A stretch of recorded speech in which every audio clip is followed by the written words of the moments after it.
गौना। आज 20 सालों बाद रमेश अपनी दुल्हन नैना के साथ अपने गांव के अपने पुराने घर आता है। सभी लोग बहुत खुश थे। रूपा भी अपनी बहू का स्वागत करने में लगी थी। पर ये क्या, रूपा जैसे ही अपनी बहू की आरती उतारने जाती है, अचानक से तेज हवाएं चलने लगती है। घर की लाइट चली जाती है और आरती का थाल का दीपक बुझ जाता है। माँ, ये सब क्या हो रहा है? अचानक से ये मौसम कैसे बदल गया? अरे बेटा, ये गांव है। गांव में अक्सर ऐसा ही होता है। किसी भी वक्त मौसम बदल जाता है और कभी भी लाइट चली जाती है। दीपाली बेटा, किचन से मोमबत्तियां तो ले आ।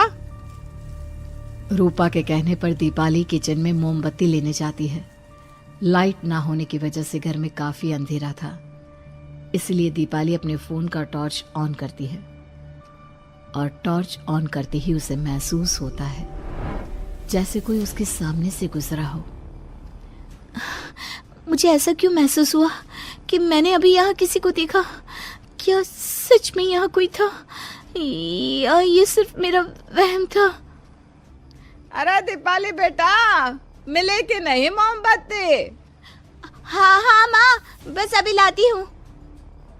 दीपाली सारी बातों को भूलकर मोमबत्ती जलाती है और जैसे ही मोमबत्ती लेकर वापस बाहर जाने के लिए पीछे मुड़ती है तो उसके सामने एक 10 साल की छोटी बच्ची खड़ी होती है। उस बच्ची की एक झलक देखते ही दीपाली डर जाती है और जोर जोर से चिल्लाने लगती है। तभी अचानक से लाइट आ जाती है। दीपाली की आवाज सुनकर शंकर और छोटा भाई पवन उसके पास पहुंचते हैं। क्या हुआ दीपावली बेटा? पापा, मैंने किसी को देखा। दीदी यहाँ पर कोई नहीं है। अंधेरे में वहम हुआ होगा आपको। अब चलो, दरवाजे पर भैया भाभी कब से खड़े हैं। दीपाली भी इसे अपना एक वहम समझकर सबके साथ बाहर चली जाती है, जहां वो लोग अपनी भाभी का स्वागत करते हैं। नैना अपने पैरों से कलश को गिराकर थाल में पैर रखती है और घर के अंदर जाती है। सब घर के अंदर चले जाते हैं। भाभी, मैं आपकी ननद नहीं, आपकी छोटी बहन और फ्रेंड की तरह हूँ। इसलिए कभी भी आपको ये लगे कि भैया आपको सता रहे हैं तो आप उनकी शिकायत मुझसे कर देना।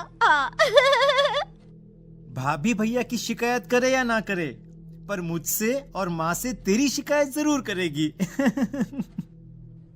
सभी आपस में बैठकर हंसी मजाक कर रहे थे। नैना भी घूंघट किए अपने बिस्तर पर बैठी थी। वो सब आपस में बात कर ही रहे होते हैं कि तभी उन्हें एक अजीब डरावनी आवाज सुनाई देती है और कमरे की खिड़की अपने आप ही खुल जाती है। मुझे इसीलिए गांव पसंद नहीं। गांव में ऐसी ही डरावनी आवाजें आती हैं। मैंने तो सुना है गांव में बहुत सारे भूत भी होते हैं और इस मौसम को पता नहीं क्या हो रहा है। मुझे तो बहुत डर लग रहा है। मैं तो अपने कमरे में जा रही हूँ सोने। बाय भाभी, हम कल बात करेंगे। अब सब अपने कमरे में सोने चले जाते हैं। नैना अपने कमरे में बिल्कुल अकेली थी। कुछ देर बाद रमेश अपने कमरे में आता है और देखता है कि नैना खिड़की के पास खड़ी होकर बाहर की ओर एक टक नजरें लगाकर देख रही थी। क्या हुआ नैना? बाहर क्या देख रही हो? मैं बाहर का मौसम देख रही हूँ रमेश जी। इस मौसम को देखकर ऐसा लग रहा है जैसे आज कोई अपना बदला लेने के लिए आया है। तुम क्या बोल रही हो? मेरी कुछ समझ में नहीं आ रहा। और वैसे भी रात काफी हो चुकी है, अब हमें भी सो जाना चाहिए। चलो। इतना बोलकर रमेश सोने के लिए बिस्तर पर लेट जाता है, पर नैना अब भी खिड़की के पास ही खड़ी होती है। रमेश के सो जाने के बाद नैना अपनी सास के कमरे में जाती है और अपनी सास के पास बैठकर रोने लगती है, जिसे सुन सास की नींद खुल जाती है।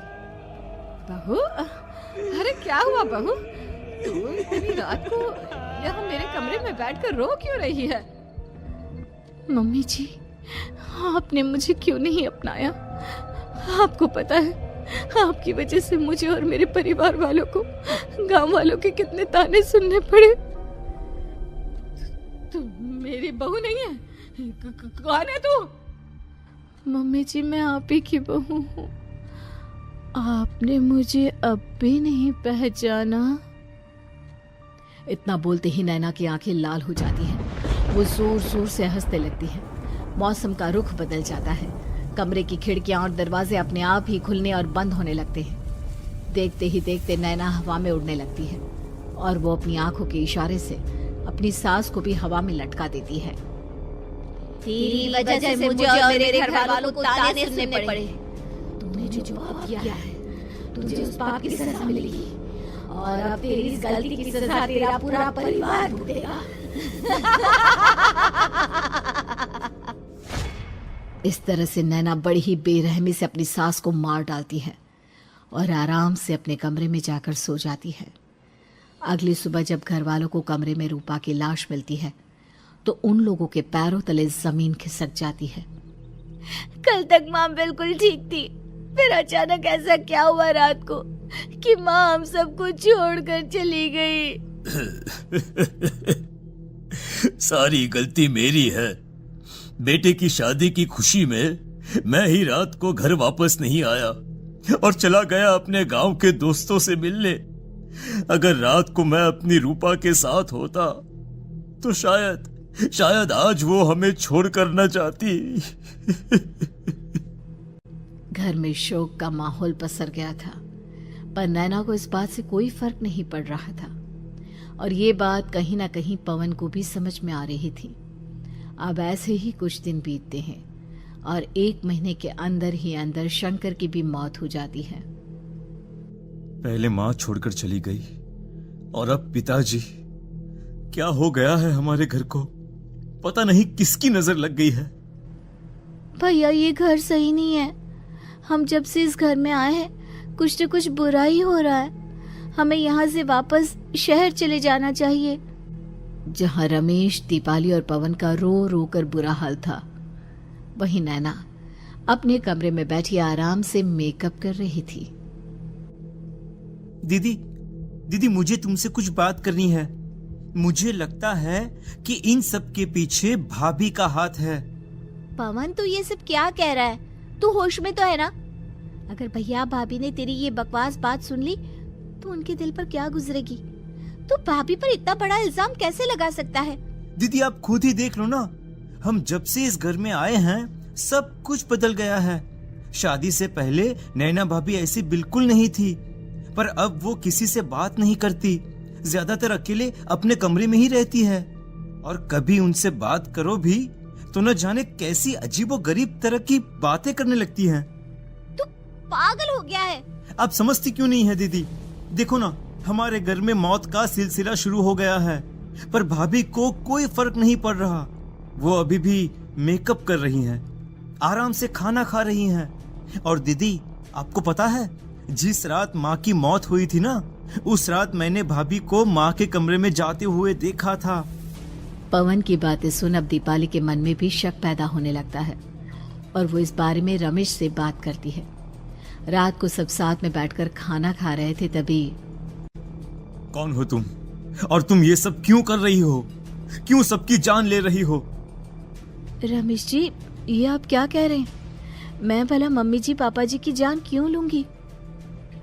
मैंने कब कहा कि तुमने माँ पापा की जान ली? नैना, तुम तो मेरी पत्नी हो, तुम थोड़ी किसी को मारोगी। नैना, तुम नैना ही हो ना? रमेश की ये बात सुनते ही नैना खाना छोड़कर गुस्से में सबको देखने लगती है। नैना की गुस्से भरी आंख को देखकर तीनों भाई बहन डर जाते हैं। तभी नैना जोर जोर से हंसने लगती है। मैं तो हूँ आपकी पत्नी गौरी। गौरी का नाम सुनते ही रमेश के होश उड़ जाते हैं। आखिर कौन है ये गौरी? क्या है इस घर और घर वालों का राज?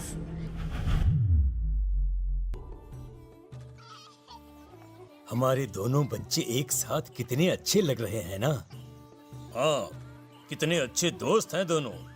बस बड़े होने के बाद भी इनकी ये दोस्ती बनी रहे तो बच्चे कितने खुश रहेंगे। मैं क्या सोच रहा था कि क्यों ना हम अपनी दोस्ती को रिश्तेदारी में बदल दें। मैं अपने बेटे रमेश की शादी तेरी बेटी गौरी से करना चाहता हूँ। इस तरह हमारे बच्चे भी हमेशा साथ रहेंगे और हमारी दोस्ती भी रिश्तेदारी में बदल जाएगी। शंकर की इस बात से उसके दोस्त को बहुत अच्छा लगता है और वो अपनी बेटी की शादी रमेश से करवाने के लिए तैयार हो जाता है। बहुत जल्द दोनों परिवार मिलकर बचपन में ही रमेश और गौरी की शादी करा देते हैं।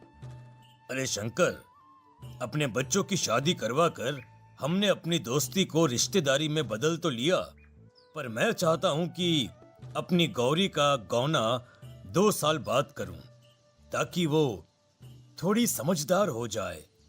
अरे हाँ हाँ दोस्त, बिल्कुल, हमें कोई दिक्कत नहीं है। इसी तरह समय बीतने लगता है। समय के साथ शंकर का कारोबार तरक्की पकड़ लेता है और 2 साल बाद शंकर अपने पूरे परिवार के साथ शहर में शिफ्ट होने की तैयारी कर लेता है। जब यह खबर उसके दोस्त को पता चलती है तो वो शंकर से बात करने उसके घर जाता है। शंकर, 2 साल पूरे हो चुके हैं और अब तू शहर भी जाने वाला है। मैं सोच रहा था कि तेरे शहर जाने से पहले गौरी का गौना कर दूं, ताकि तू अपनी बहू को अपने साथ लेकर जा सके। ये तू कैसी बातें कर रहा है? रिश्तेदारी बराबरी वालों से होती है, और वैसे भी अब मेरा बेटा या मेरा परिवार कोई भी इस रिश्ते को नहीं मानता। ये तू कैसी बातें कर रहा है दोस्त? जब हमने अपने बच्चों की शादी करवाई थी तब हम दोनों ही एक बराबर थे। पिछले 2 साल में तेरा कारोबार थोड़ा सा अच्छा क्या चल गया, तू पुराने रिश्ते ही तोड़ देगा। देख भाई, ऐसा मत कर। अगर तूने मेरी बेटी को अपनी बहू के रूप में नहीं अपनाया तो कोई भी मेरी बच्ची से शादी नहीं करेगा। अरे उसकी जिंदगी बर्बाद हो जाएगी। यार देख, वैसे भी बाल विवाह तो कानून मान्यता नहीं देता, फिर मैं कैसे दे दूं? तू अपनी बेटी के बड़े होने पर उसकी शादी किसी दूसरे लड़के से करवा देना। वैसे भी तब तक ना उसे और ना ही गांव वालों को ये बात याद रहेगी। मेरे बेटे को बख्श दे मेरे भाई। इस तरह से शंकर अपने दोस्त के परिवार और गौरी को गांव वालों के ताने सुनने और जिल्लत से भरी जिंदगी जीने के लिए छोड़ अपने परिवार वालों के साथ शहर चला जाता है। अरे इनकी गोरी में ही कोई दोष होगा, तभी तो लड़के वालों ने इनकी बेटी को अपनी बहू के रूप में नहीं अपनाया और उसको यहाँ छोड़कर शहर चले गए। अब कौन थामेगा ऐसी लड़की का हाथ? अरे पता नहीं कैसा आदमी है जो गांव वालों के इतने ताने सुनकर भी सर उठाकर गांव में चल रहा है।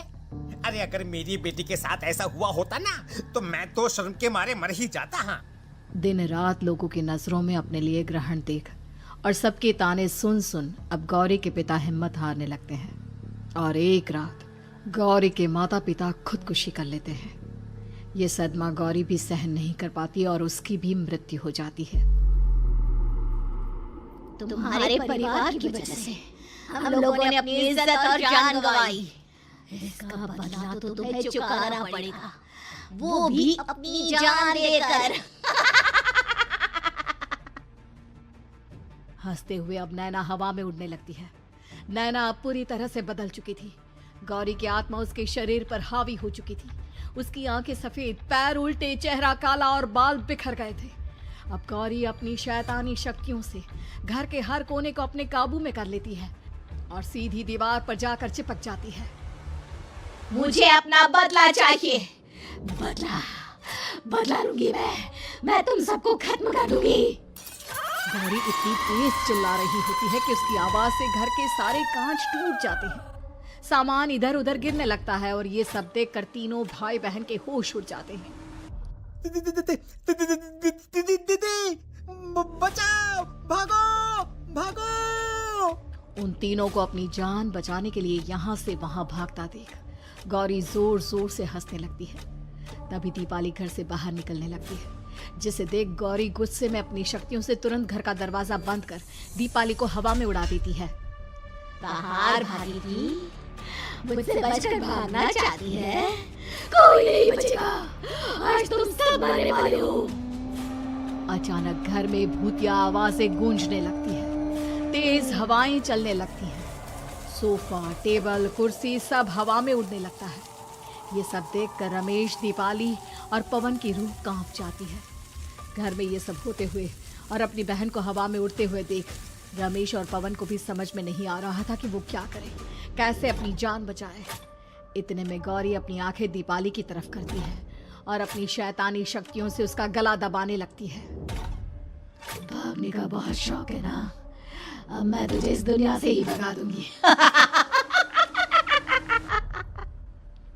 इतना बोलकर गौरी दीपाली को उठाकर फेंक देती है और दीपाली दीवार से टकराकर नीचे गिर जाती है। दीपाली के पूरे शरीर में चोट के निशान होते हैं और वो उठ भी नहीं पाती। दोनों भाई भागते हुए अपनी बहन के पास जाते हैं। ये तो बस शुरुआत है, मैं तुम तीनों को तड़पा कर मारूंगी। अरे अरे, पर हमने क्या किया है? हम तीनों भाई बहन तो निर्दोष हैं। गलती तो हमारे माता पिता ने की थी और उन्हें तुम पहले ही मार चुकी हो, फिर हमारे पीछे क्यों पड़ी हो?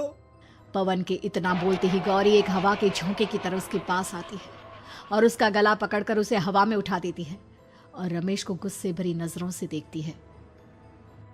गलती मेरे परिवार की नहीं थी, पर सबको बोलना पड़ा। मैं किसी को नहीं छोड़ूंगी। गौरी पवन को हवा में उछाल देती है, जिस पर कमरे की छत से टकराकर जमीन पर आकर वो गिरता है। उसके सर और शरीर पर जगह जगह चोट लग जाती है और खून बहने लगता है, जिसे देख अब रमेश से चुप नहीं रहा जाता। गौरी, तुम्हारा गुनहगार मैं हूँ। तुम्हारी शादी मुझसे हुई थी। अगर तुम्हें बदला चाहिए तो मुझसे लो।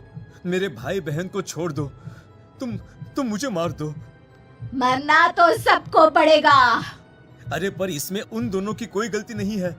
प्लीज, मैं मानता हूँ कि तुम और तुम्हारे परिवार के साथ जो कुछ भी हुआ वो गलत था, पर गौरी, मैं प्लीज मेरे भाई बहन को छोड़ दो। उन्हें तो इस बात के बारे में कुछ भी पता नहीं है। उनका इस सबसे कोई लेना देना नहीं है।